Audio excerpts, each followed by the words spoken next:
सर्वांना कसे आहात सर्वजण मजेतच असतात.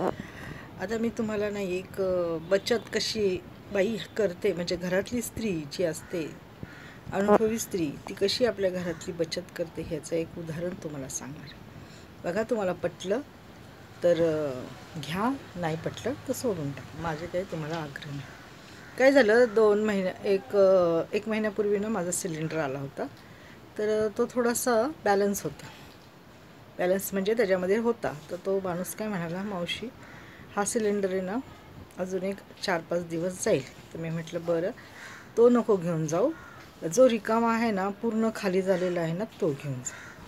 तर मी काय केलं, तो घेऊन असंच ठेवला. म्हटलं जाऊ दे, कोणाचा पण कधी जातो. माझ्या मनात नव्हतं की तो मलाच लागेल म्हणून. मी म्हटलं कधी पण शेजारी पाजारी कोणाचा जातो, मग त्यांना एक टायमाचा जरी स्वयंपाक झाला एक वेळेचा, तरी मी पुण्य कमवल्यासारखं आहे, नाही का, एखाद्याला मदत केल्यासारखी.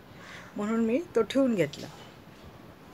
आता ठेवून घेतल्याच्या नंतर काय झालं, काल माझा सिलेंडर गेला.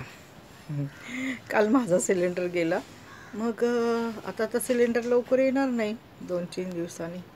मग मी काय केलं, म्हटलं अरे आपल्याकडं आहे बॅलन्स. मग मी लगेच तो बसवला, भात केला, डाळ केली, माझी नातीने आणि मी खाल्लं, आणि आम्ही संध्याकाळी 2-3 चपात्या केल्या. आज पण आहे, आज पण चालू आहे अजून सिलेंडर. म्हणजे बघा, थोडीशी बचत आहे, पण वेळेला झाली ना, असंच असतं. पैसे म्हणा, थोडीशी बचत केलेली ती कधी पण आपल्या अडीअडचणीच्या कामाला येते. म्हणून स्त्रीच्या हाती असतं की आपला संसार कसा करायचा, हो की नाही. धन्यवाद.